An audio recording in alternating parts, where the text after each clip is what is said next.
All right, all right. Welcome back to another episode of the Behind the Back podcast. We are your hosts. I am Marcos Conan Negron, and beside me here, as always, is Ben, the Jet. Rats, Ben, I'm a loser. You're victorious. How are you feeling after last week? I mean, it's like you said, I'm victorious, so I'm feeling pretty good, but I'm a little worried about you. I mean, and listen, we're gonna break down my mental state now that the Eagles have a bye week, and I too have a bye week. So, a lot to unpack on what I think about the team. But first, we're gonna talk Chargers. They're also on a bye week, and then we'll break down the Niners and what we saw and what you saw, and any topics we have on that.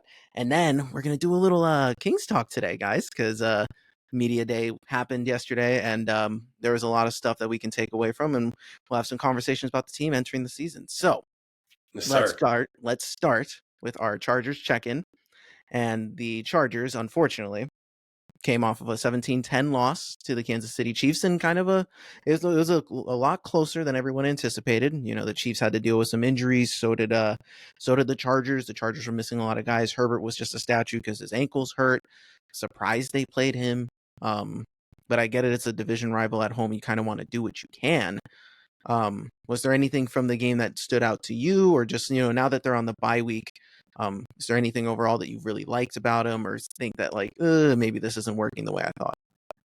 Honestly, the one thing that stands out to me in this game in particular is just they played really really well in the first quarter, and then after that, nothing. Like they Mhm. really couldn't move the ball that well. They were struggling to keep drives going. And then the penalties were just stacking up like crazy. I think they finished with like 9 penalties. And so it's frustrating, when the time of possession was relatively similar. I think it was actually, it was basically 30 and 30. Mhm. Um, it was frustrating for me because I see so much potential in this team, and I just feel like they're struggling to put it together right now. I guess the thing for me that kind of bugs me is that they're still throwing Herbert out there when he's clearly hurt. And I guess if this was Easton Stick as the backup, it would have been a totally different question. But they traded for Taylor Heineke, and I just wondered, like, you traded for a quality backup who is a fringe starter, kind of like a Gardner Minshew-esque talent that could run the team should Justin, get hurt in this instance. So I just wondered, like, if you have him, why risk your, expensive quarterback early in the season when he can just get healed? So I mean, I understand, like, you want to try and win these games, but like, that for me, that's the one thing that's been bugging me these past couple weeks, is knowing that Herbert has been hurt and they're still kind of throwing him out there. That's the only thing for me. Yeah, and I kind of get where you're coming from on that, because for me it's like, well, yeah, throw him out there so we can see how we stack up against Patrick Mahomes and the Chiefs, but you're really not getting the best product, especially out of Herbs at that point. Like, he's entirely handicapped in that regard, is as to what he can do. It reminded me a lot of when Patty had that ankle thing going on, and he was just continuing to play on it. It's interesting. I don't know that I agree with throwing Herbert out there at this point, but they did Mm-hmm. it. So I guess, they're on the bye week now, so hopefully this extra week gives them time to heal. A lot of important players are hurt on the offensive line, and Bosa was out in this one too. So it's like they were and Derwin James was suspended for this game, so they were missing key pieces into this, and they still Yeah. hung into it. Um, you know, 2-2. How do you think, in your opinion, is this what you anticipated for the Jim Harbaugh experience so far going in? Do you think they'd look a little bit better than they do right now, or did you kind of expect it to look like this, and this was how they were going to win games? What did you think? With all things considered, especially with the injuries and the, suspensions and so on, I would say they're right about where I expected them to be at this point. I think that if they're going to have a successful season coming out of the bye, you need to get as healthy as you can be. And you have to really go on a roll. I mean, we talked about how this team really needed to hit the ground running early on, to have a good chance at a really good record, because the season after, the first 8 weeks or so for them gets really tough. Mm-hmm. So it's going to be interesting these next, 3 to 4 weeks to see if they can string together some wins and put themselves in a good position in terms of the vibes. Yeah, I agreed. And, I think for me, why I was, I guess, a little bit more down on the team going into the season was like I can tell that at times they seem a little bit hamstrung by the weapons or lack of weapons that they have. I think they like what they're getting out of Quentin Johnston and Lad McConkey, but I mean, you can tell that it's not Keenan Allen and Mike Williams that Herbert's throwing to anymore. So I think there's a little bit of a drop off and an adjustment, and them going run first, all this stuff. But I mean, all things considered, they've played some good games. They've won in tough, gritty fashion. I think this is going to work out. Maybe it depends on how healthy is Herbert after the bye. Can he find a rhythm? And he's going to be the engine that drives this team moving forward. So guess we'll have to see. Yeah, we'll see for sure. All right, so that was our quick Chargers check-in, and we're going to push forward now to the Eagles. And the Eagles, I don't want to talk too much about it. For those who we do our post-game pods. We each did one this week, so go check it out on our feed. It'll be on there. We both did. Ben had a night. He made up for we weren't here this week, last week. And Ben touched on the Rams loss as well as the win against the Patriots too. So please feel free to go check that out. But the Eagles got blasted again by Tampa again, in Tampa again by Baker Mayfield again. And they lost 33-16. And listen, I said this on the post-game pod, like that environment is tough when you're on a field that's over 100 degrees. Everyone's playing on that field. Everyone's struggling. I guess, one of those things in playing in Florida during this time of year is you never know what happens. And I also think that, like, they mentioned this on the broadcast too, the Hurricane Helene just, swept up that area, a couple of days before the game. So I think that for the city of Tampa Bay, it was an emotional game. You kind of rally around your sports teams in that instance. And Bake Show came out and lit us up right out of the gate, going 13-14 in the first quarter. So it was just like one of those things where the momentum was on their side from the gun. They were the more prepared team. They were the better coach team. They came ready to play.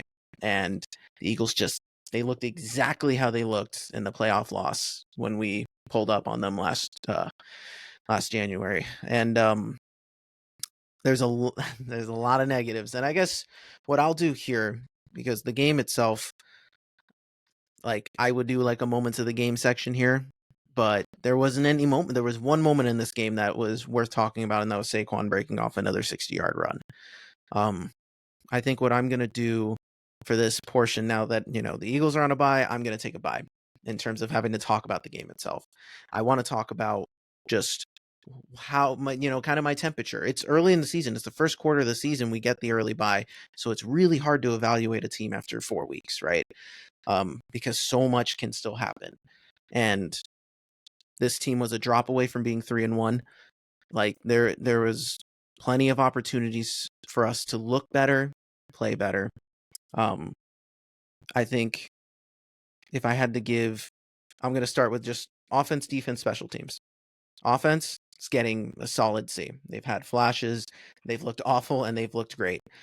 Defense, I'm going to give them a D because they've had one excellent showing and the rest have just been garbanzo beans garbage, dude. Like, it's been really bad.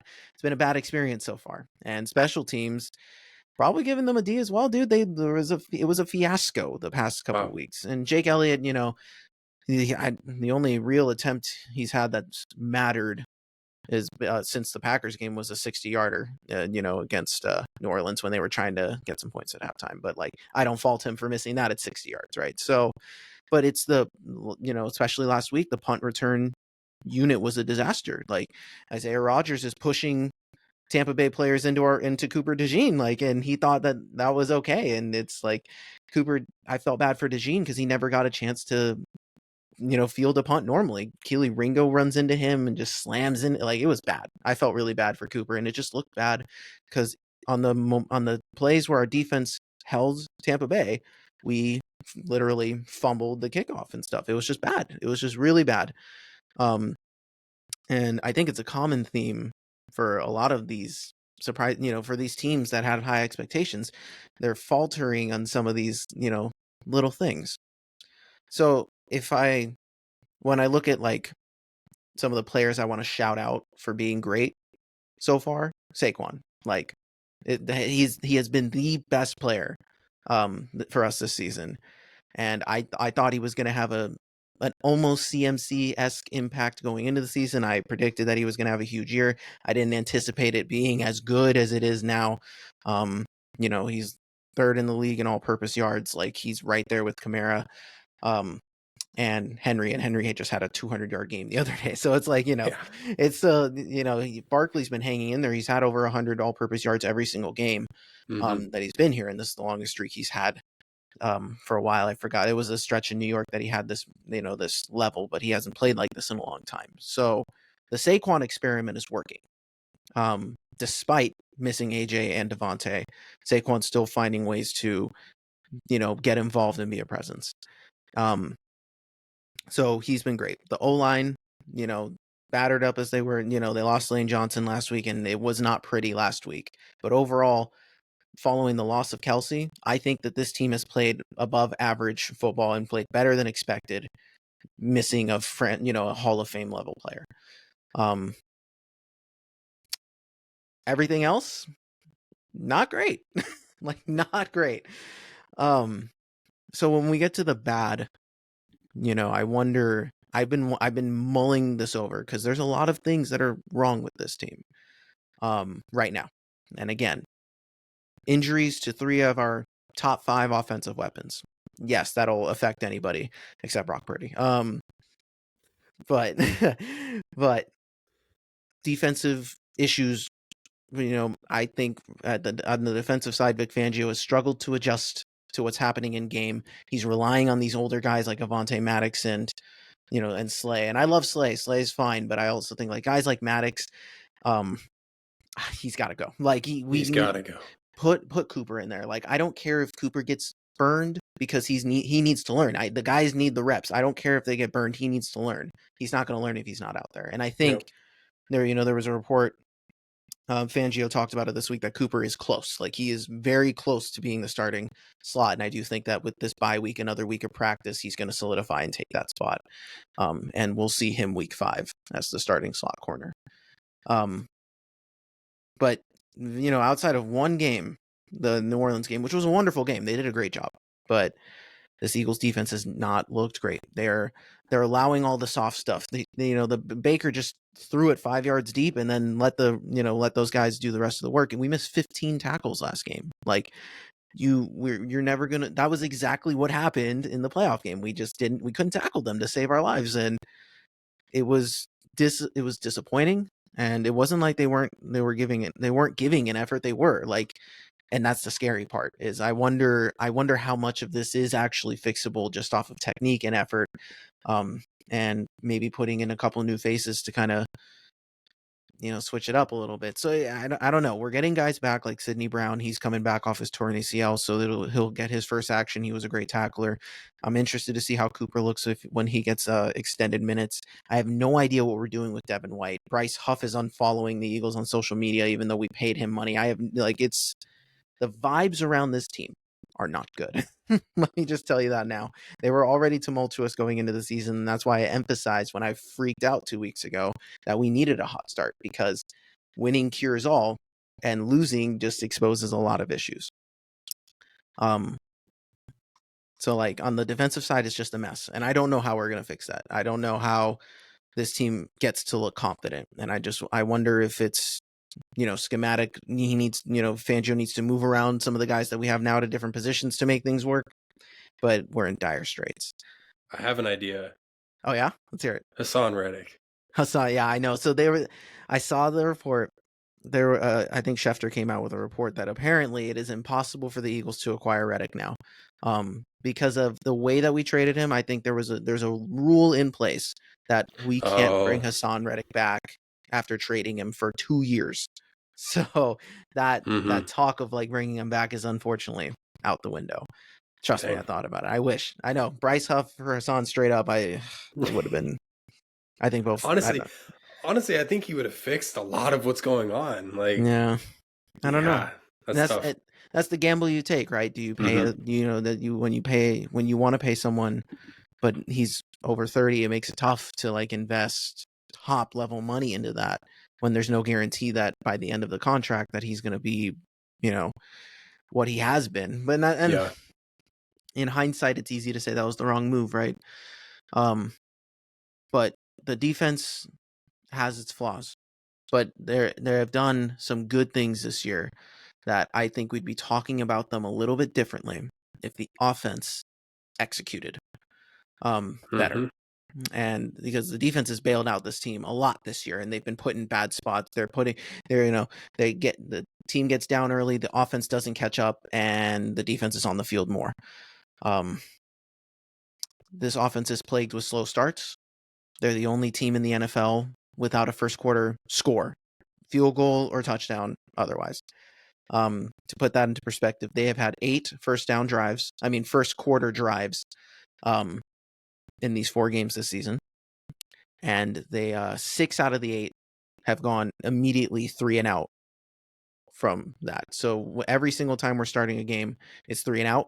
You're just, we're destined, that's not a sustainable way to win games. And most of the times we're falling behind right away and having to play catch up. We haven't really held a lead since the Packers game.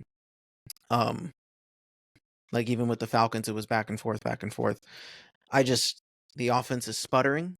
They looked lost without AJ and Devontae. I thought with a week of practice, they would have a system in place. No, Jalen looked lost. Jalen was turning the ball over. He has no pocket presence. Tom Brady was consistently calling it out on the broadcast. He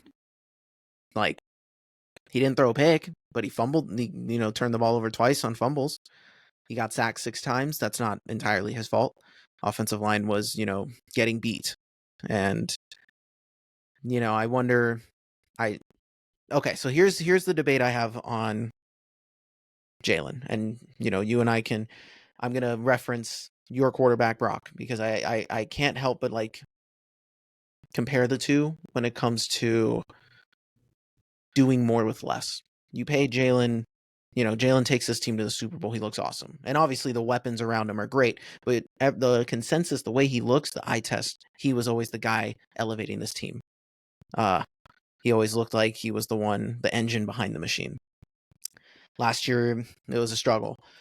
And this year, it looks even worse. It's like he doesn't look confident. I don't know if it's a system thing. And I want to give him some benefit of the doubt because you're without your 2 main targets. But then I look at the guy in San Francisco who is top 5 in every statistical category at the QB position, and he's been without his top 2 weapons, or at least without 2 of his main weapons this entire season. And will continue to be without McCaffrey for the, foreseeable future. I think the conversation about Purdy, and you and I will get into this later, is that I don't think that when I watch Brock, even without his weapons, when I watch him in general, he makes something out of nothing. He does more with less. And I think the conversation now, it's way less about Shanahan, and now it's starting to turn into Purdy the player. And I'm watching Jalen, and the argument is like, oh, he gets no help. And I'm like, does he though? Like, is it really schematic? Is it really just like Helen Moore not helping him out here? Not, is that on coaching? But Jalen's the one throwing the ball. And I just wonder that I'm starting to come to the realization we're dangerously close to the 2020 Carson Wentz with Jalen Hurts right now. Carson Wentz was a turnover machine, equal amount of turnovers that Jalen has now. Only Jalen doesn't have the same attitude as Carson. Carson fell apart because of his torn ACL / mental frustration of being Nick Foles' backup. That was the thing. Jalen, it's hard to pin down what it is. Like, I believed in him, and I still do. Like, I'm take all this with a grain of salt because I still believe in this team. But Jalen has 27 turnovers in the past 22 games. He leads the entire NFL. He's more than one a game, dude. Terrible. Yeah, holy crap. So the sample is large enough now to where what is Jalen doing? Where is it not clicking for him? Where are the mistakes coming in? So I wonder when I watch other quarterbacks and I watch the situations that they're in, and then I look at Jalen without AJ and Devontae. And I wondered to myself, I'm like, maybe he's not the player I thought he was. Maybe he's not playing like the $50 million quarterback you're paying him to be. But I also wonder when I watch some of these other $50 million, the Daniel Jones, the Trevor Lawrences, the guys who also don't elevate their teams. I don't think Jalen's a bad quarterback. I do think now that Jalen has turned into a system quarterback where he needs a specific set of circumstances to be successful. He needs AJ and Devontae. He needs all of his pieces there to even have a chance of looking awesome, because he hasn't looked awesome in 13 games now. And then I look at, okay, so maybe it's not all Jalen. Then I look at how this team is ran, right? We've lost some of the games we've lost have been what's it called? Situational. You know? Do we run the ball on that third down in the Falcons game? Do we, for the Saints game, we had a couple fourth down choices that were questionable. Nick Sirianni looks like he's lost his identity of like he's doing too much. He feels the pressure. He's coaching under pressure. Every decision he makes is under a microscope, and I think it's getting to him. And he's preached, like, the whole thing I talked about going into the season is that Nick Sirianni gets to do what he does best, and that's focus on the details. And this is the sloppiest I've seen this team throughout the 4 games. Like, we're sloppy. We haven't won the turnover battle in 12 straight games. And again, we haven't scored a first quarter point in 6 games. So it goes back into last year too. That's coaching. He's not putting these guys in a position to win. And we're also coming out and getting blasted by Tampa and just looking lifeless. He took accountability for it. He's the head coach. So of course it was always going to come back to him, but like, this team can't look like this. And how much of that is Kellen Moore? How much of that is Vic Fangio? But it's the collective coaching unit. It's bad. There's no answers yet. So when I evaluate this team, I think the biggest 2 issues are the head coach and the quarterback. And for a team that has Super Bowl aspirations, you can survive off of one being an issue. You can't survive both. And this team has gone, and I said this when I was angry, this team without AJ was mediocre at best. It was a 9-8 team. I think even with AJ and Devontae, when everyone comes back, this team is a playoff team, but not a contender. And I don't know if unless the defense turns everything around and the offense clicks once everyone gets healthy and back, I just don't see a way around it. So we talk about, you just mentioned that, Jalen's not really playing the way that you pay him to. All these issues up and down. And then you talk about Nick Sirianni kind of, maybe struggling to get his team ready from week to week and identifying the errors, the issues that whether they stare him in the face or not, he's a head coach and needs to figure him out, right? So a question on that would be, for you personally, who do you trust right now to put you in a winning situation from week to week between Jalen Hurts and Nick Sirianni? Like, who do you believe gives you the best chance moving forward if you had to pick one? And that's tough. It's tough because, like, again, together, this is a dynamic duo that has won in the time up until this, 10 for 13 loss stretch. They had the winningest record through 3 seasons together, quarterback and coach. They had an equal part in that. I think personally, as a fan, you always want to root for the player to be successful. And I think that Jalen, the reason we've sunk so far is because Jalen has also sunk. We have sunk with Jalen Hurts. So with that, logic of thinking for me personally, if Jalen steps up and plays better, he just needs to play better, this team can get where they want to go. If he can sustain possessions, sustain drives, we've seen him do that in spurts this year and last year, but he just hasn't been able to put it all together for a whole game, like, in a long time. And I keep waiting for the game where that changes. And I believe in Jalen Hurts more. I believe in Jalen Hurts, the player and the leader, more. Um, if it came down to who can right this ship, because if Jalen just plays awesome, certain situations that Nick Sirianni is put in probably don't happen. And so I think that at the end of the day, I could say Nick could do this, but he's not like he's a Kyle Shanahan who's creating his own scheme. He's not the one calling plays. It's so Jalen needs to go out and execute, and I trust that Jalen can. But I also got to give him the benefit of the doubt, and I hope that once everything comes back to the circumstances that make him successful with AJ and Devontae back in the fold, that he will look better and this team will look better. So to answer your question, I trust Jalen slightly more. Yeah, and I think that's the right answer. If I had to give one, I'd probably end up trusting Jalen a little bit more too.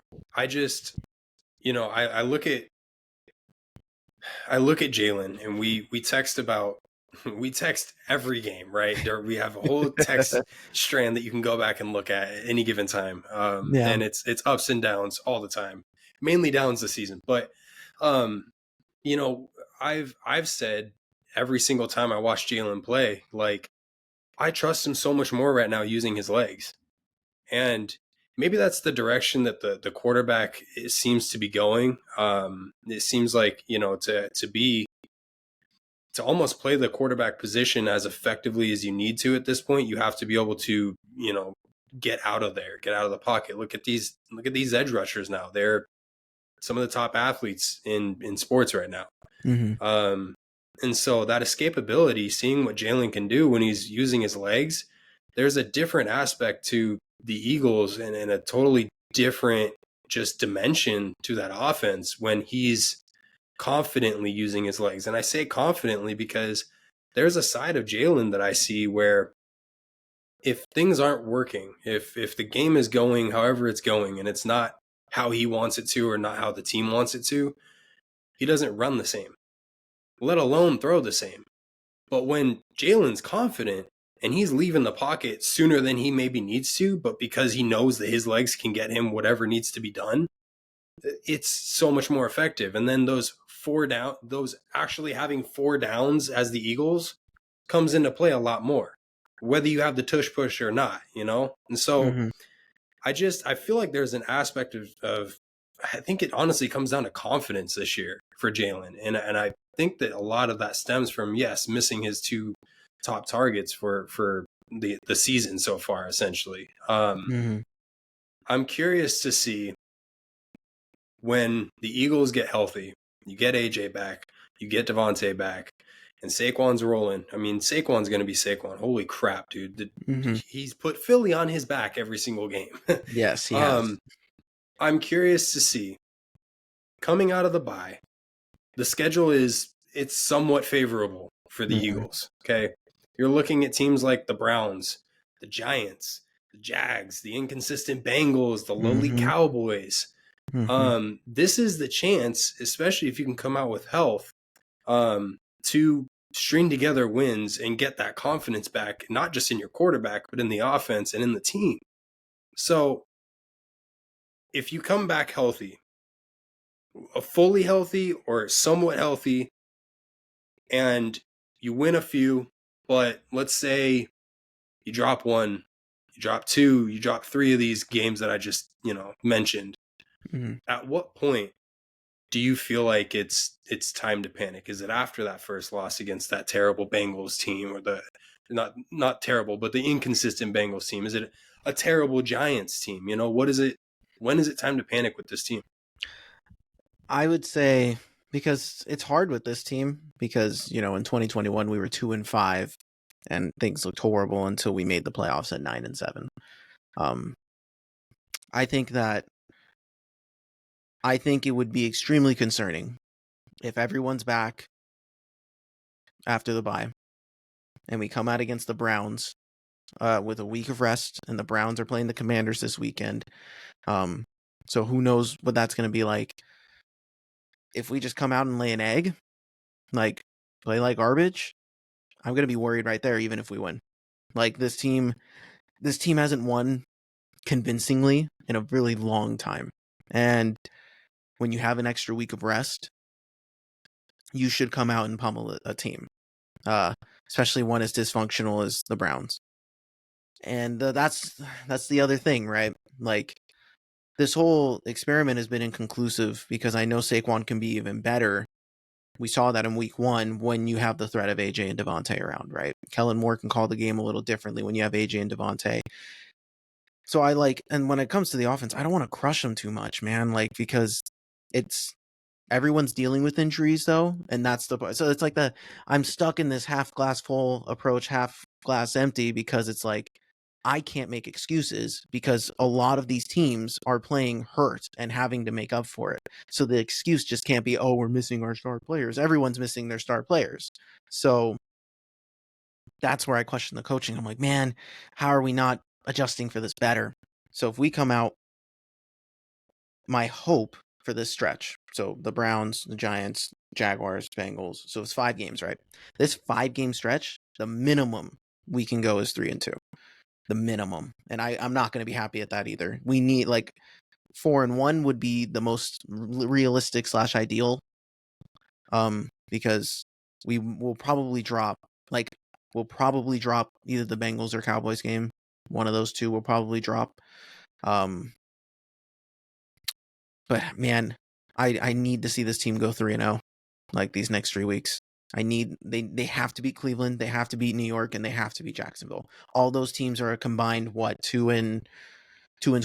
So it's or 2-10. Yeah. So it's like if you can't beat those teams, and like to the Eagles' credit, like their schedule early on has been one of the tougher ones. Like Tampa Bay's a legit team, New Orleans Saints a legit team for a little while there. Who knows if they're really good? Atlanta, same thing. Who knows if they're really good? Green Bay, they just had a tough game against Minnesota. Jordan Love's first game back. Who knows if they're really good? That's the case with everyone this year. Who knows who's really good this year? Yeah. So I think there's going to be a lot more games that are coin flip games. But the Browns, the Giants, and the Jags have all looked consistently bad this year. So if the good team can't beat those bad teams, then you're not nearly as good as you think you are, in my opinion. So I would start panicking if we don't go 3-0 there. So like if we lose against Cleveland, I'm gonna have some negative things to say, even if Jalen looks awesome, because we can't lose. We can't be losing these games if we want to go to where we want to go. This year is wide open. All it takes is the right team getting hot at the right time, and they can win this thing, especially in the NFC. I don't think there's a clear-cut favorite. Minnesota's on a hot streak right now, and who knows what happens when they face a little bit of adversity. SF is always in the picture, but who knows how health is going to treat them. Same with the Eagles. Now that all of our stars are gone, who knows how health's going to treat us? If we stay healthy, who knows what this team can be? I'm going to panic if we don't. I won't completely panic if we lose against Cleveland, but if we 0-2 and lose to New York afterwards on Saquon's homecoming game, I don't know what to think anymore. And I might just call it wraps for like, oh yeah, we might make the playoffs, but that's as far as we're getting. We'll get dusted in the wild card round. So that's how I feel about this team right now. Well, lucky for you, you have a bye week. You can take the mental break while these boys take a physical break. And hopefully they can come out of the bye and figure something out. But any final thoughts on the Eagles before we shift to the Niners here? No, I think that was. I appreciate you just letting me get all the thoughts out there, because that's what happens. I'm not used to this team losing the way they have been over the past couple of years, and this is something that I'm interested to see if they can respond. That's part of the ride, and it's part of the emotion. So I believe that this team can get better, despite all the negatives I said. I still believe in this team. They were a team that was capable enough to go to the Super Bowl, and they have a roster that's very similar. So I still have faith, and hopefully everyone comes back healthy after the bye week. It couldn't have come at a better time, and I know I crapped on it early when we found out about the schedule, but hopefully this bye week could not have come at a better time.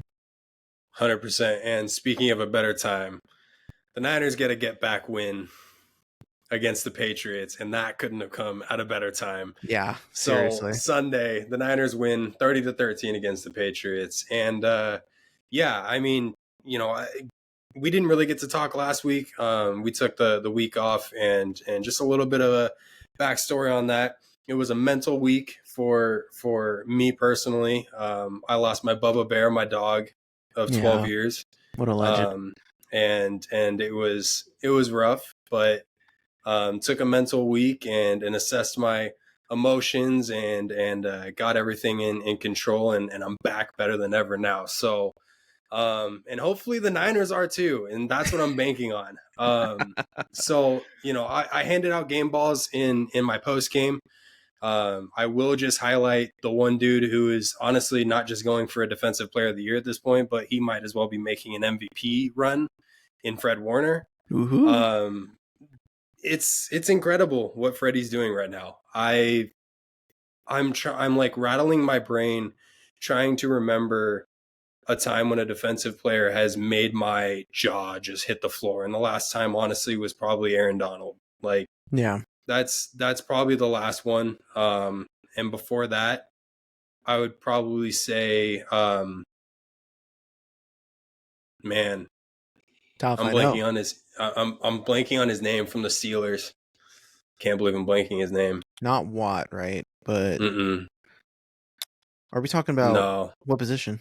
he was the safety. Oh, Palomalu. Troy Palomalu. Palomalu, Yeah, yeah. yeah, yeah. That, like, those two dudes in the most recent NFL history have really made me like look at a defensive player and go, wow, that was a ton of fun to watch. And Freddie Yeah. is putting that same perspective out there for me. So shout out to Fred Warner, man. That interception was crazy.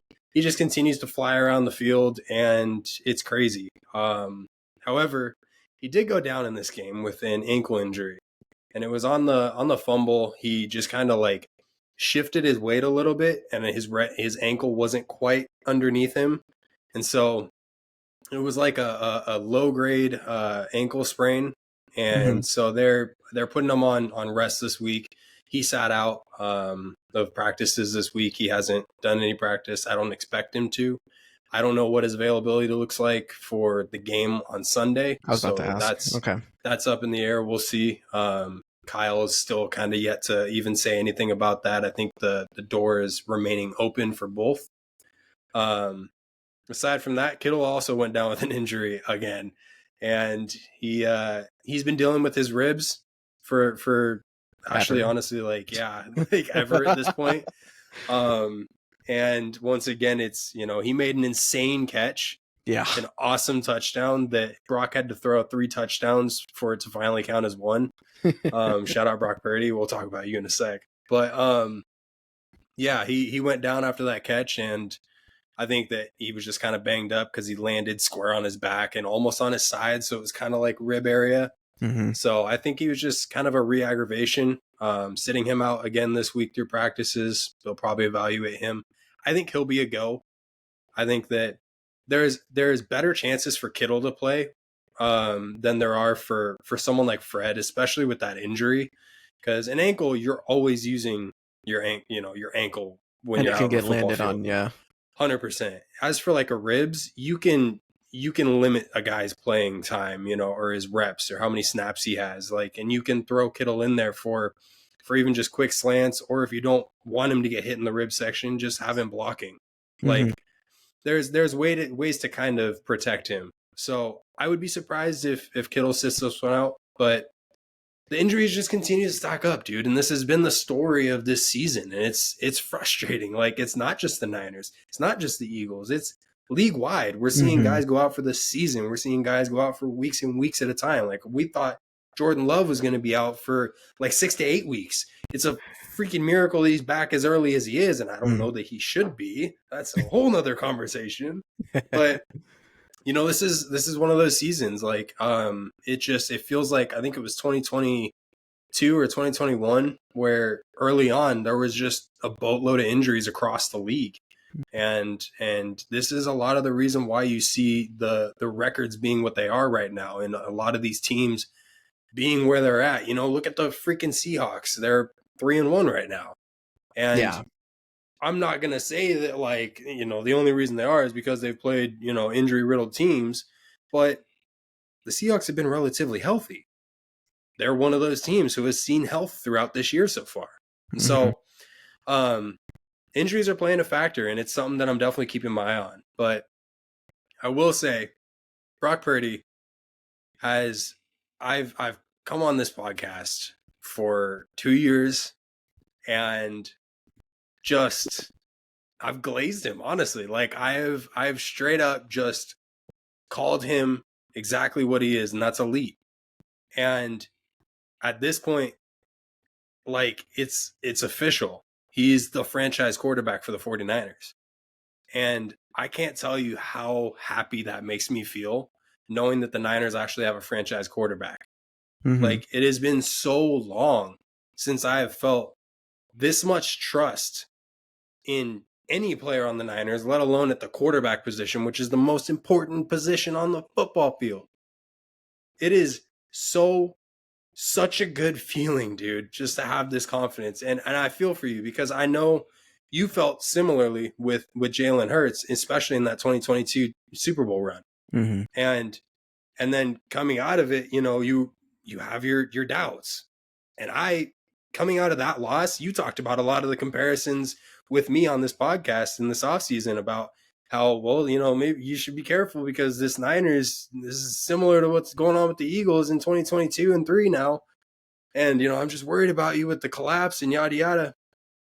And like, I was starting to wonder, I was like, is he going to regress? Like, is the regression going to happen? I'm going to stay high on him, but I don't know.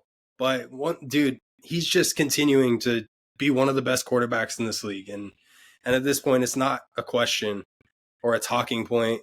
It's just a mere fact. He has the highest pass rating over his first 25 starts since the merger, coming in at 112.6.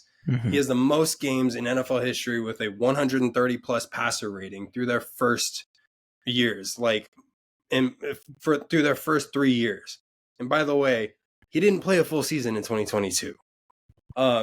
Last year he finished with the highest QBR rating. And so far this has been the same trajectory. And he hasn't had all of his weapons. We talked about how those goalposts continue to move every year for him, every game for him. And I can't just say year, it's every game for him. At this point, the only thing left for him to do is go and win a Super Bowl. And I think that's all the media has to say. But that's not a Brock problem at this point. Yeah. It's not. That falls on the Kyle Shanahan. That really is what it boils down to, because Brock is no longer, for me, it's so clear. He is not a product of Shanahan's system. And I've thought that he was, and he was just working the system to its purest, but he's not. You see the way that he's extending plays. You see the way that he creates something out of nothing, whether it's with his legs or with his arm or both. You see the drive in him and you see the leadership. They had him mic'd up in the last game. And I went back and I'm watching these videos of him just mic'd up, and he's not saying anything encouraging or crazy, but he's out there being a leader. He's out there being a leader in year 3. With a bunch of dudes who have gone in the first round, second round, third round. He was the last pick in the draft and had nothing going for him at one point. So it's at this point, it's not close to me. He's one of the most elite quarterbacks in this league. And every week he just continues to show it. And I couldn't be more proud of him. And when we talk about, I think the constant conversation when someone is being successful is, can you do it for more time? Can you be consistent? Can you do this over time? 25 starts is enough of a sample size now. Yeah. Where I think that, the numbers are just undeniable. And it's not even just a numbers thing, it's an eye test thing. Listen, I think people can point out, just like every quarterback, right? You can point out 2 or 3 throws that you're like, ooh, maybe you shouldn't have thrown that. No one's ever perfect. I don't see a player, and maybe it is a product of his confidence within the system and everything like that, or the way Kyle Shanahan has the ability to get guys open in certain spots of the field. But I don't see a quarterback who's ripping the ball 20 yards plus down the field the way Brock does. And he has the talent individually, and he has the pieces around him. And he's shown that he does not need a specific set of circumstances to happen to win a game. Is he perfect? No. Has he had moments that have been bad? Yeah. But Mm-hmm. when you talk about who's been the most consistent quarterback over the past 25 games, it has been Brock Purdy. And um this guy, this guy, Brock Purdy, I think for me personally, after watching him, I was one of those skeptics. I didn't want to, I'm not the kind of person who's going to say, oh, he's not going to be good. Because I say that if I truly believe it, or if I see something that I'm like, man, this guy's not good. Mm-hmm. I never once felt that way about Brock. I was always interested in the whole narrative of it all. Like, okay, the odds are against him. I can't fully throw my trust in him. He's not my QB either, so it's interesting to see. You figured the regression would happen at some point, kind of thing, right? Kind of, yeah. I was like, okay, he had this season where he breaks, 49ers records and things like that. I'm Right. like, okay, you're having a record-breaking season. What are the odds that you're going to continue to grow off of something like Mm-hmm. that when you have all this talent around you and you exceeded with all this talent? And there's a real possibility that this could be, Brock's, I wouldn't say floor. I would say his floor could be slightly less because, not every season's going to be perfect. But I think that if he puts up numbers like this consistently throughout his entire career, he's going to go down as statistically one of the best QBs ever. And I think so long as him and Shanahan are together, I do think that they make each other better. I do think that Yeah. Kyle can call the system he wants because of Brock Purdy, and Brock Purdy can go out and execute because Kyle does a good job of putting players in a position to exceed. I'm sold on Brock. I was sold on him by the time they made the Super Bowl last year. Um, I hated the whole narrative of, oh, he needs his guys, right? Because Brock doesn't pick. He got selected. He got chosen to be in this situation, and he's making the most of it. So I'm happy for you because he is not only not regressed, he has continued to elevate himself and this team, and he's the only reason that this team is 2-2 right now and not 0-4. Because I think if there was another quarterback in this, if put Jimmy G in the situation, I just don't see it working the same. And to your credit, you're also right in terms of what you're noticing, like Brock's extending plays even more this year. I wonder part of that is like a product of, not the best O-line play when it comes to pass blocking, I think, and the dude's running for his life. But Uh-huh. what I'm seeing out of that is this natural development that players you don't just extend plays. You're not just naturally that good at it. You need to get those reps. And I think Brock has been put in that position where he has been able to figure out, he knows what to do now when he gets out of the pocket. He directs players, or he clears and just gets those 5 or 6 yards along the edge. Because now he has developed his own agility. He is quick enough to get out there and get 7-8 yards in a pinch. And that's deadly.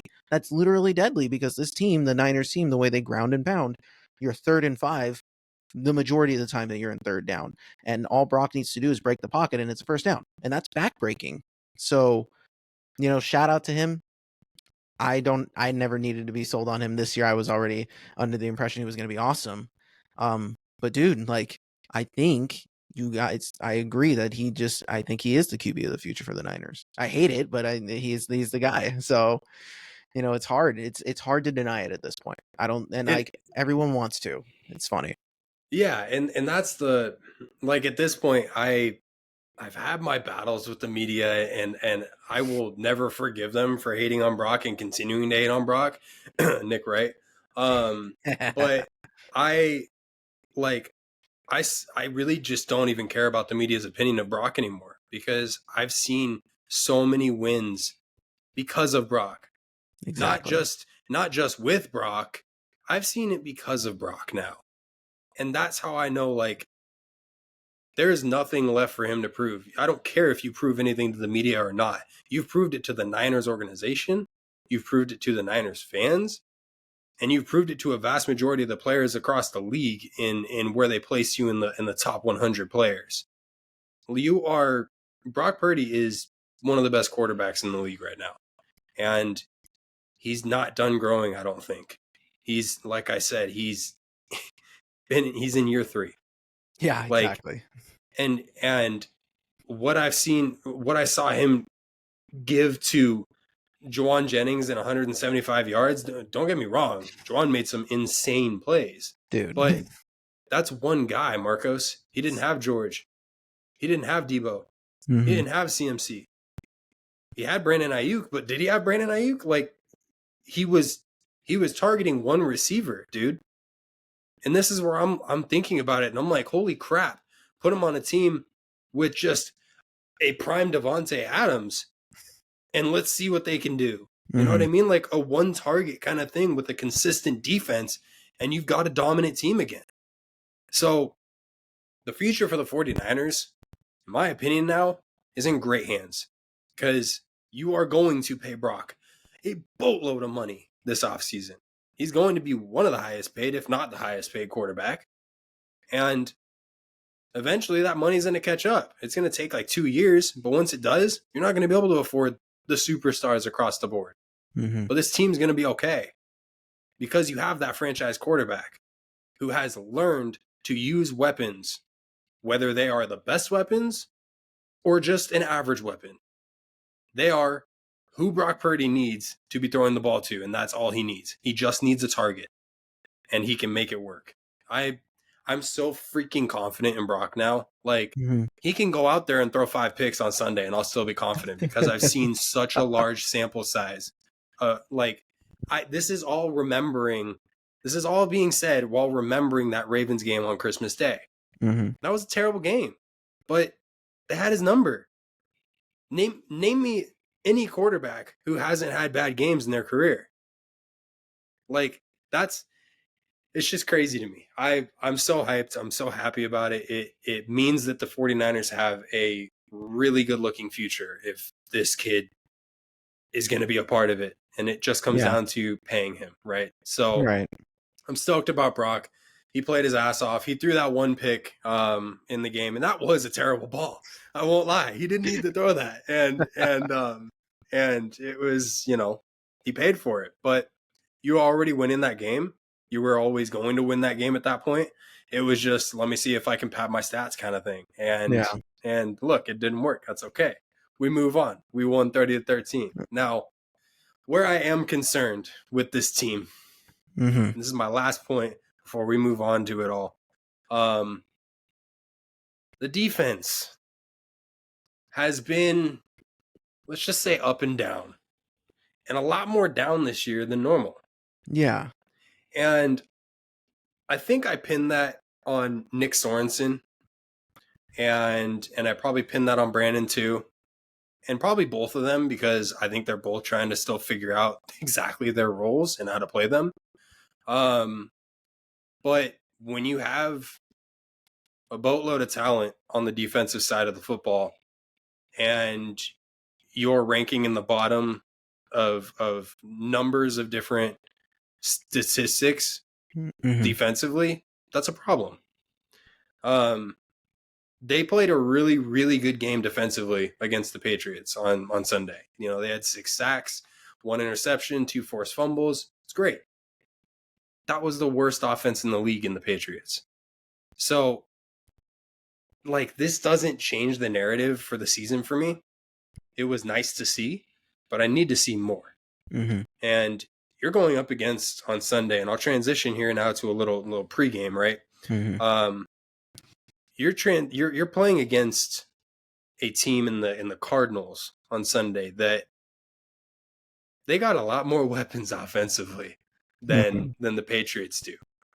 And for 5-6 years, maybe more, I've seen the Niners continuously struggle with mobile quarterbacks.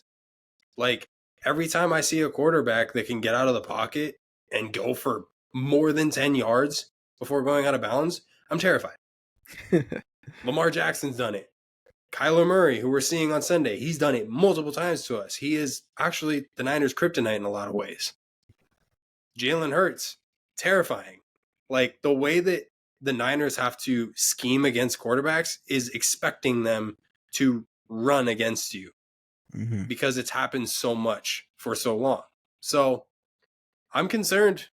I won't lie, going into Sunday. I would not be surprised if there is a lot of, QB sneak or rather QB spy play coming out of the defense, because we've seen it for so many years now. And so far this season, like looking at all the statistics and where we rank, that's a concerning point as well. Is that, how much time it takes to get to the quarterback for our edge rushers. And a lot of that is, they're playing a really good game against our edge rushers, especially with Leonard Floyd and Nick out there. Like you have to game plan around them, right? Mm-hmm. But you don't have Hargrave anymore. And that dude was starting to be a menace because somebody had to break through the line, and Hargrave started getting through. And then he goes out for the season. So I need to see how this line plays on Sunday. And if they play a consistent game, I will feel a lot better.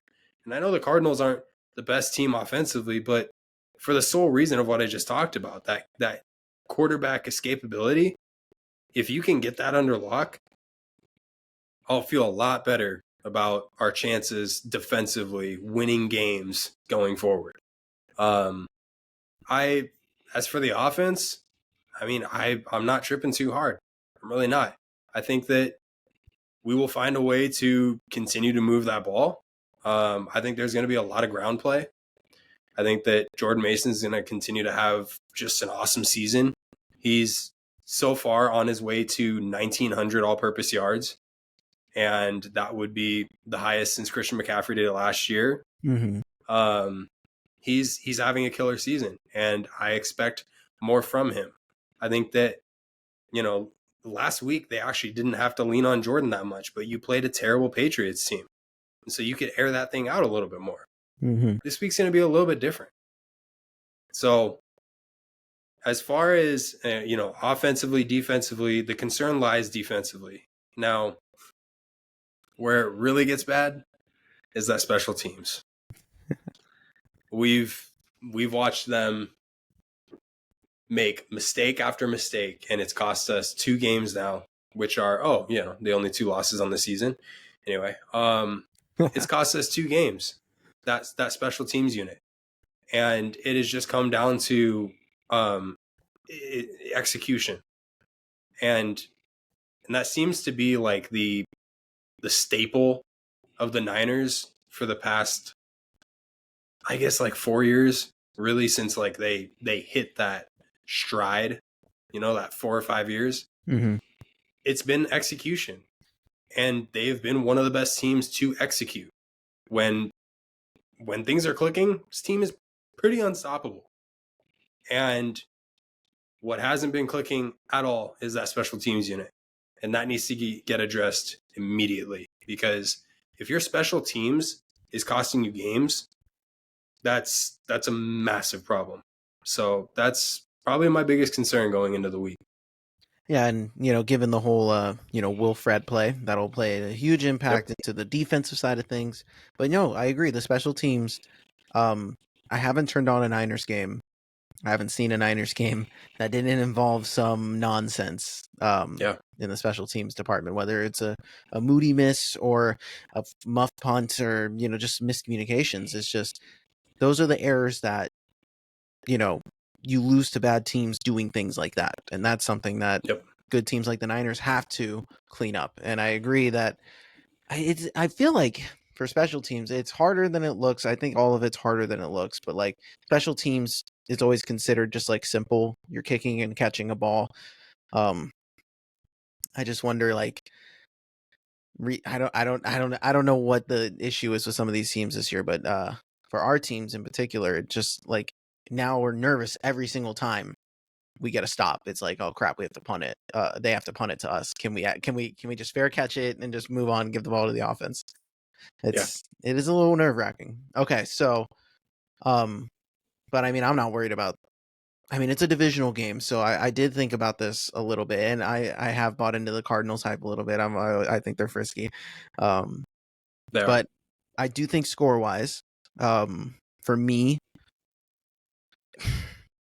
because I could see the defense stepping up, but the Niners are favored by 7.5 in this game. and I like that line. I do think the Niners win by 10. I think it's like a 30-20 game. Yeah, I have 34-24. Um, I think that right now, Purds is on a roll. Juwan Jennings is on a roll. Debo is feeling good again. I think if Kittle plays, that only benefits the team in any way, shape, or form. I think that offensively they're going to find their way in this game, and I think that the defense will step up when it matters, at least at first, and then as the game goes on, you start to play a little more, casual or safe, and you'll see a few garbage time points go up.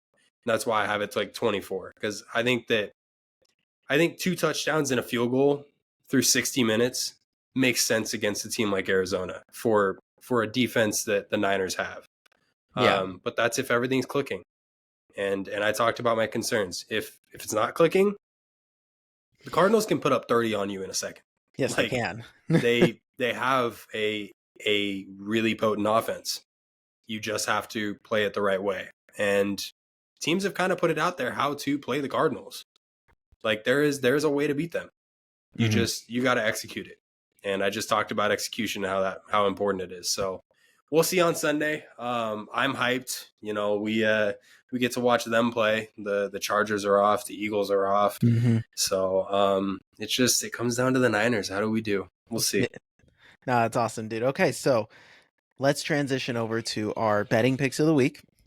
So we, like Ben and I have been doing on every pod here, we've been picking 3 lines, 3 odds from the week that we think might hit should you put some money on it.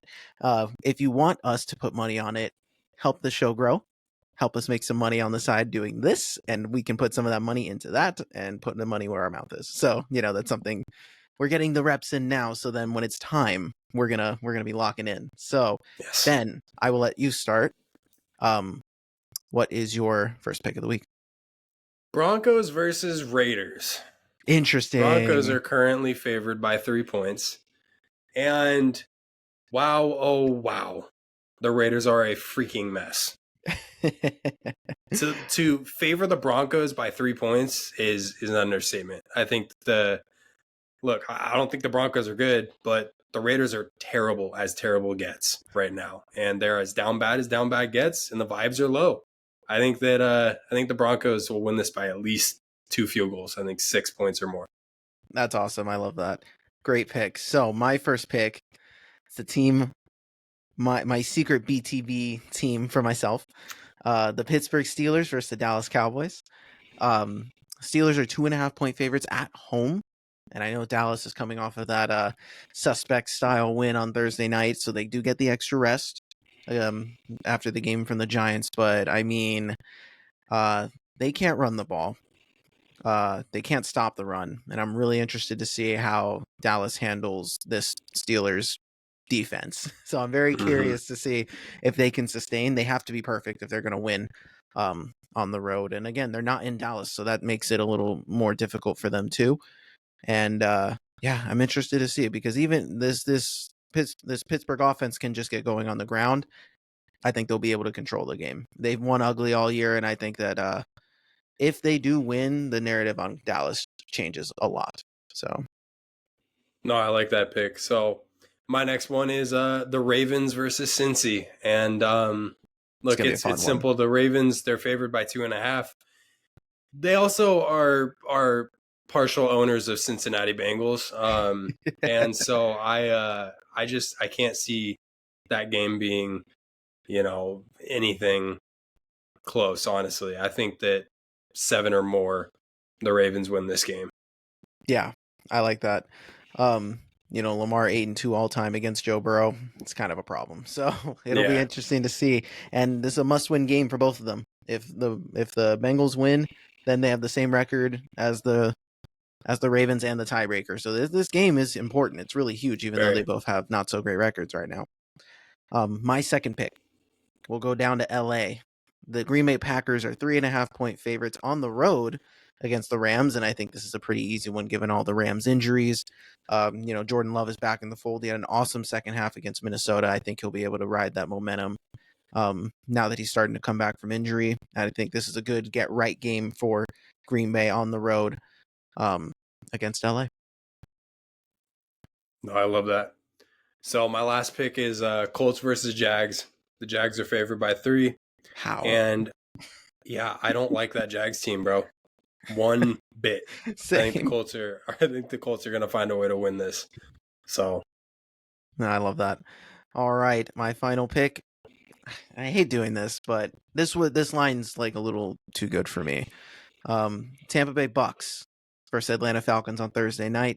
Falcons are 1.5-point favorites at home. I think the Bucks got it. I think the Bucks are going to take the first game, their first matchup against this team, take the sole lead in this division for now. I do think they will split this series, but Tampa Bay's playing way better than Atlanta right now, in my opinion. I think Atlanta still has a ways to go identity wise. So 1.5, the Bucks can win by 3. I'm not really worried about that. love it. All right, so those are our betting picks of the week. Feel free to put some money on them if you really want to, but we'll deal with that later in life. But for now, give us 1 second. We will be right back. Ben, fortunately, has 2 lovely banners right behind him that he has both teams at all times. Your boy has to make a quick change. So I will be right back. We'll be back to talk some Kings. Dude, it has been a long, grueling, exciting, but just ultimately long off season for the Sacramento Kings. And as this episode comes out on Thursday, we will be 3 weeks away from the first game of the regular season. Opening night, baby. Yes, sir. I'm stoked. You're stoked. All of Kings Nation is stoked. Like, this has been probably the longest offseason as a Kings fan that I can remember. And it's solely because of just the hype around it. I don't know if you feel that way. It feels weird, right? Like going into June, after the NBA finals, it all just felt like it was all happening at once. NBA, NFL draft, summer league, everything like that. Yeah. And these past 2 months, dude, it's felt so long. It's crazy. Like it's been a weird gap. Normally I'm like, oh, basketball's on right now. No, I've been itching, dude. I've been itching for some Kings basketball, and we have some juicy stuff from Media Day to talk about. Yeah, we do. And that's the thing is, like, we traded for DeMar in what, freaking July, and it's felt like we've had him for like 6 months now. Right. And so, all right, yeah, Monday was Media Day, and Monday was an exciting day because we saw DeMar in a Kings jersey, the like official Kings jersey, and we just saw the picture of like the potential starting 5 for the Kings, and I guess you can just call it the main 5 guys. Mm-hmm. And it was just hype, man. It was just so exciting. But one thing that I've noticed with Media Day this year is it feels different. There's a different energy level going on, and a lot of the media members who are a part of the Media Day and day 1 of training camp Tuesday, they've talked about how there's just the air is a little bit different in that building right now. Like there is a noticeable difference, and they've spoken to all the players, but talking about those main 3 guys in Domas, Tierra, and DeMar, all 3 of these guys have really high standards for this team and expectations for this team going into the season. And DeMar, in the offseason, he was put on a spotlight and asked, what your expectations for the season, or what's your hot take for the year? And he said, Kings, Western Conference champions, or Kings, Western Conference finals. And I don't think that that's far-fetched. Malik came back and he, backed that up on Tuesday with an interview.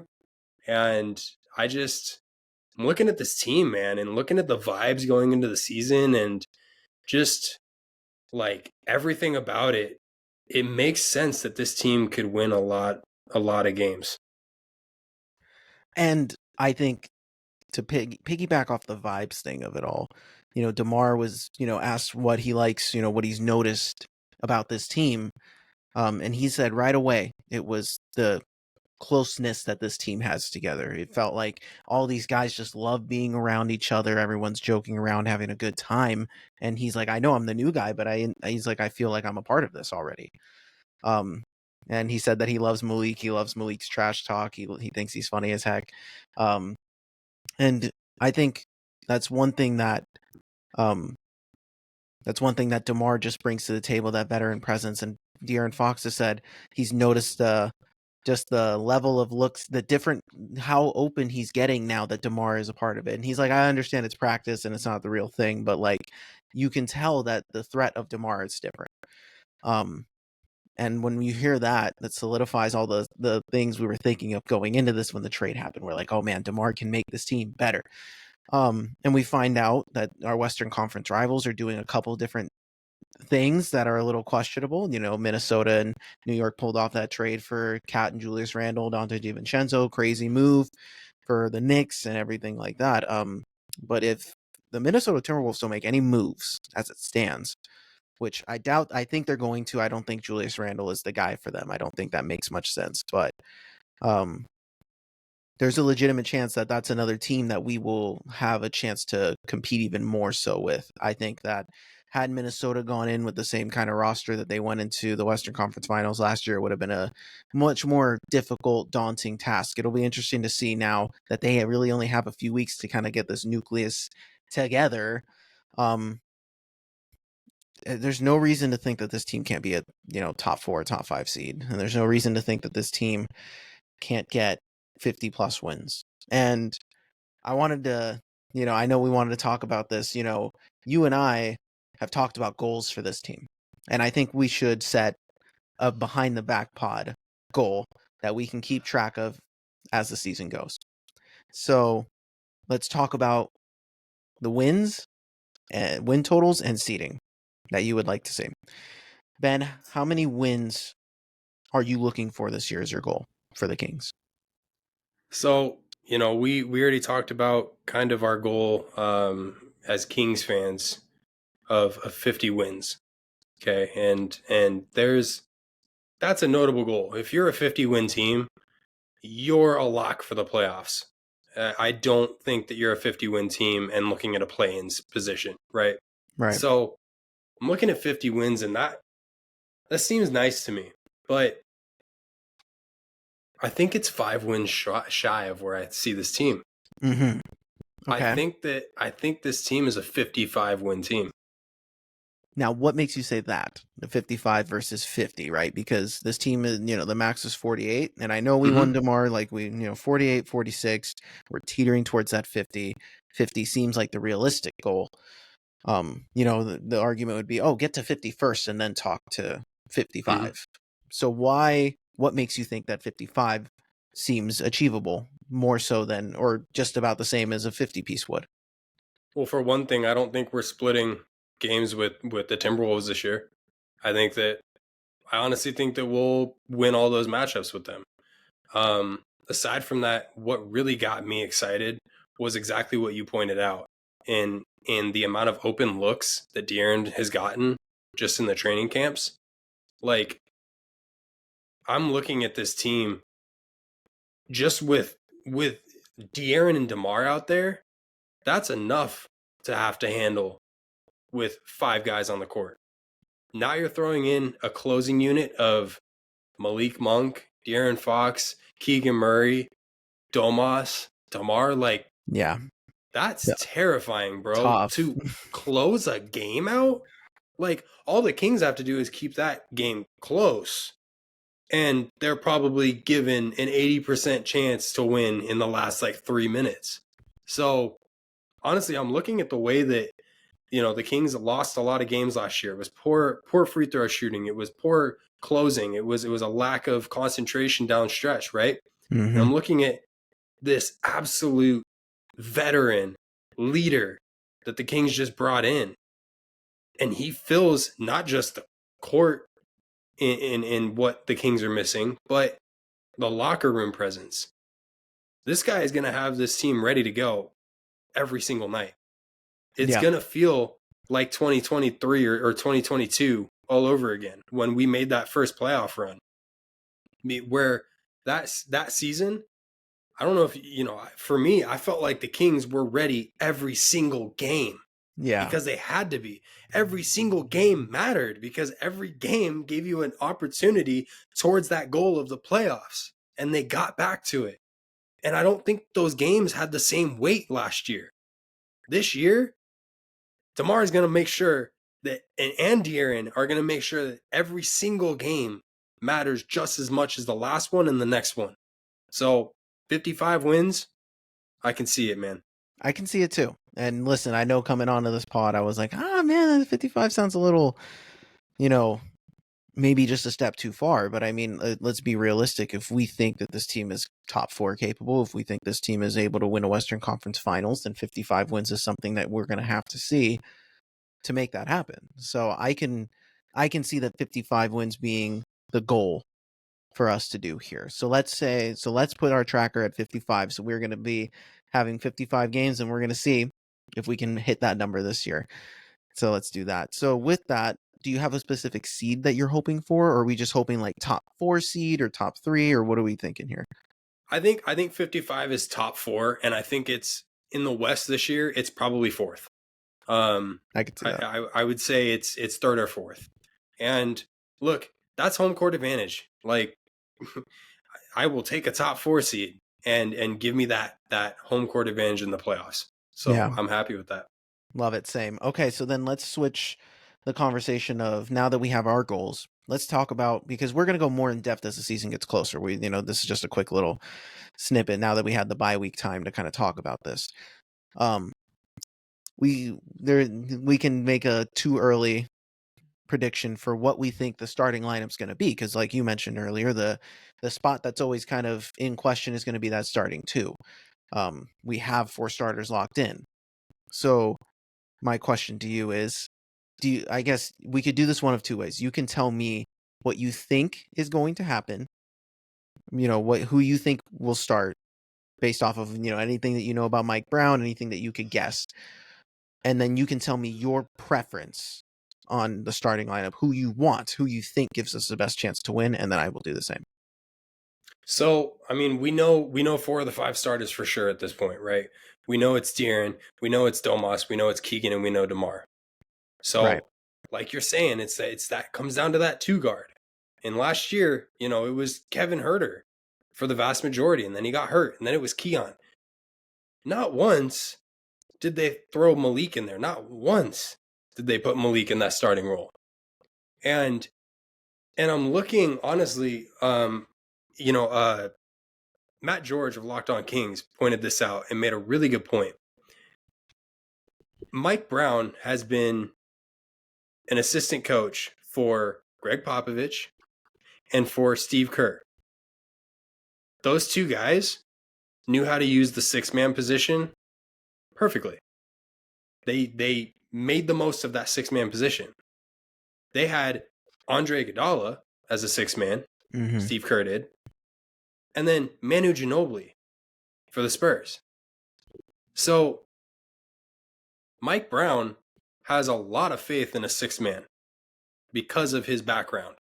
And so as far as Malik getting that starting nod, I don't think he needs it, because the way that Mike Brown runs his team is, just because you're the 6-man doesn't mean you're not playing 30 minutes a game. Like, Malik, let me put it this way. Malik is not going to be my starter.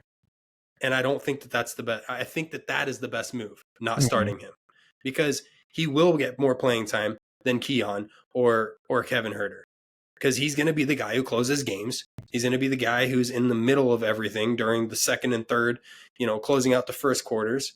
Like, he's going to be a majority of what the Kings do this season.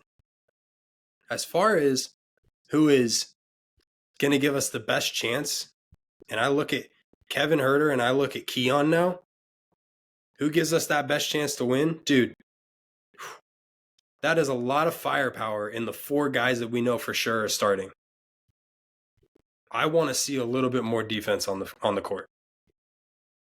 I personally want to see Keon as the starting shooting guard, because I think that he established a rhythm with De'Aaron towards the end of last year He established a rhythm in himself.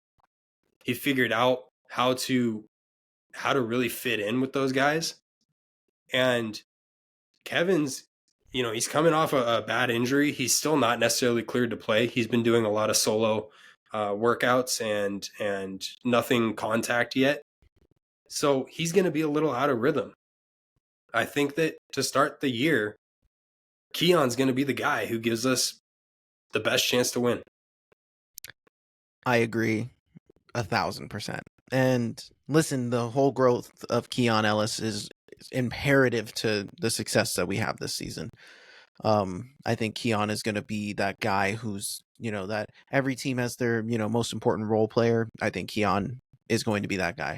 I think the question, people would say about Keon is, like I'm seeing articles, they're like, can Keon Ellis do this for a consistent amount of time? I was like, bro did it for 2.5 months. Like he was, like he started for 2.5 months and he was like, he's shooting 40%. I don't know what we're talking about here, guys. He was guarding the best player, took a lot of pressure off of Keegan and Fox to have to step up their defensive game.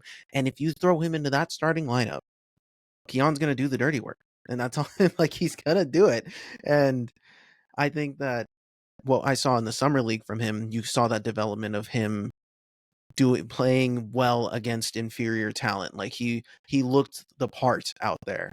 So I'm really excited for what the role that they decide to give him. And again, even if he's not the one finishing games, he's the kind of player you need to start a game. He's the kind of player that disrupts the rhythm of the opposing team. And that's something that I'm just so excited. I think he would give us the best chance to win, especially if we're finishing games with Malik. We start off punching hard with Keon and then get that offense going. Keon and Keegan will hold it down against the toughest assignments. And Keegan's bulked up too, dude. So like I'm really excited to see what this team can do, because with Keon, they were a top 5 defense to finish the season. And now they have DeMar on the offense, and now they have Keon. So it's like there's a world where now all of a sudden this team can creep into top 10 category in both. And that it will elevate us to where we think we can be. Yeah, 100%. I also think from another aspect, having, let's just say having Malik coming off the bench along with a guy in Kevin Huerter, I trust Malik to be the primary ball handler. Like there are some games I trusted him over De'Aaron. Like honestly. And that just came down to, De'Aaron just having an off night. But it was rare that Malik had an off night where he was turning the ball over and being like, he would always find a way to impact his team in a positive way, even if he was trash at shooting or trash at whatever. Right. So I'm looking at him coming off the bench along with Kevin Huerter, who just put Kevin Huerter out on the wing like Peja Stojakovic and have him popping threes. And Malik running a pick and roll with anybody it's beautiful basketball. So I'm looking at Malik and Kevin coming off the bench together and having a second unit run together, even if it's, 10 minutes total a game. And I see points just in those two alone. I feel like they could develop a quick rhythm with each other. And they've known each other for 2 years now. They've been playing with each other for 2 years. They know what it's like to play with each other. They've been on the court to close games, they have that chemistry. So I trust Malik to run that second unit to the fullest. I think that we have 3 studs coming off the bench with Malik, Kevin, potentially, depending on how they do it. Even if it was Keon and Kevin switched, right? You have 3 studs coming off the bench: Malik, whoever the 2 guard is, and then Trey Lyles coming off the bench, right? So this is the deepest 8-man rotation that we have, and if these guys can all stay healthy going into the playoffs, that's our unit. We can argue and talk about the rest of the lineup and who fills in there, and the Alex Lenz, the Jordan McLaughlin, Devin Carter when he comes back. Like, all that remains to be seen. But I don't remember having a Kings roster with this much versatility, top end talent, and depth on the bench. I think that we're starting to pile on good and more better players. And dude, the potential for this team is there. And I agree. I think that if Kevin were to come off the bench, I think that'd be a good spot for him. I'm not going to say it's less pressure, but I think, listen, his rhythm got disrupted his rhythm got disrupted last year as a starter. Yeah. He just didn't look the same. Mm-hmm. So I wonder if, coming back from injury, if you just start the season off the bench and just stay on the bench and get that rhythm going, if, he can find success. And he's a capable passer. He's good with Domas. So it's like, you're still going to see him with the starters or with Fox and Domas at the same time. Like Kevin will still get that playing time with them. And that, at the end of the day, with all the time he's spent with Fox and Domas and Keegan, that's going to help him in those moments that he's on the court with them. He still has that familiarity. So I don't know, dude. I would prefer if it's like if Monk and Kevin off the bench like that, those two could just get hot and just like put a team away faster than we could anticipate it. So Well, and another layer of that depth too, just kind of build off what you're saying. Let's say for whatever reason Keon doesn't work out as a starter. So 20 games in, when Kevin Herter is kind of in a rhythm again and he's found things, I've played around with the idea of having him as a starter again, like putting Kevin out there. Think about how many open shots Kevin's going to see in that unit alone, in that starting unit. He already saw a lot just being on the court with Foxy and Domas and Keegan. Like, now you're throwing another guy in DeMar in there who demands a double team at pretty much any given time. Yeah. Kevin's going to see a lot of open shots. So I could see that being successful too. There's so many different ways that this Kings team can beat you on a nightly basis. And I mean, all of it stems offensively, right? But there's different looks that this team is going to get throughout the year. And I'm looking at that and I'm thinking about the 50 wins. And I'm thinking about the seeding and the compact West. I'm going to call it compact because it's going to feel that way. There's 13 deep teams in the West right now. Yeah, for sure. And this is going to be a tough year. Like, no game is, necessarily going to be handed to the Kings. Sure, they might dominate some games and win by 30, but I think there's probably going to be games where they lose by 20. And that's just the reality of the NBA at this point, is it's packed with talent. So it's an exciting year, and it's been the longest offseason. They play their first preseason game in, I think, a week now. I'm stoked, man. I'm just so excited to see what this team rolls out with. Yeah, same. And again, it's like last year we were worried about, is this offense kind of stagnant? Like can they add more wrinkles? Well, now they added a wrinkle in DeMar.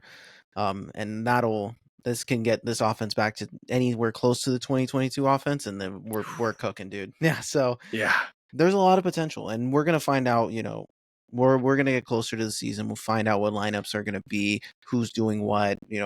I know Mike's going to sit the guys together and talk about whose roles, who has what roles, all that fun stuff. But this team is primed for success, and they're primed for a jump. And I think for those who think that this DeMar fit is a bad fit because of defense, you got to look at the product on the floor. And I think they vastly underestimate the level of team defense this team was playing last year going into the end of the season. So I'm excited, dude. I'm hyped. I'm interested to see how the Beam team does this year. So yeah, and we're going to be doing post games for the Kings as well. We're going to be splitting off on them. So some nights you'll have me, some nights you'll have Marcos. Some nights we'll have both. I mean, it depends. Some nights you'll have both, yeah. But we're definitely putting that emphasis on the post games. And what a great time to do it, at least for the Kings, because I feel like there's going to be a lot of ups this year. It's going to be exciting, and hopefully everything clicks the way that we expect it to. Exactly.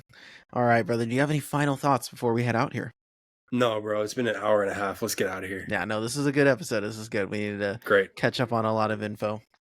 All right. So with that being said, this was episode 59 of the Behind the Back podcast. You can hit us up at behindthebackpod13@gmail.com. Hit us up on any of our social medias that are located up above for all you audio listeners out there. The links to each are down in the description below. Please give us a like, subscribe, follow, rate, comment, all of that fun jazz. Get involved. We love being involved with you guys and helping this channel grow. We really appreciate all the love and support. I am Marcos Conan Negron. Beside me here, as always, is Ben the Jet Rats, baby. That's right, y'all. We love y'all. We will talk to you next week. Peace.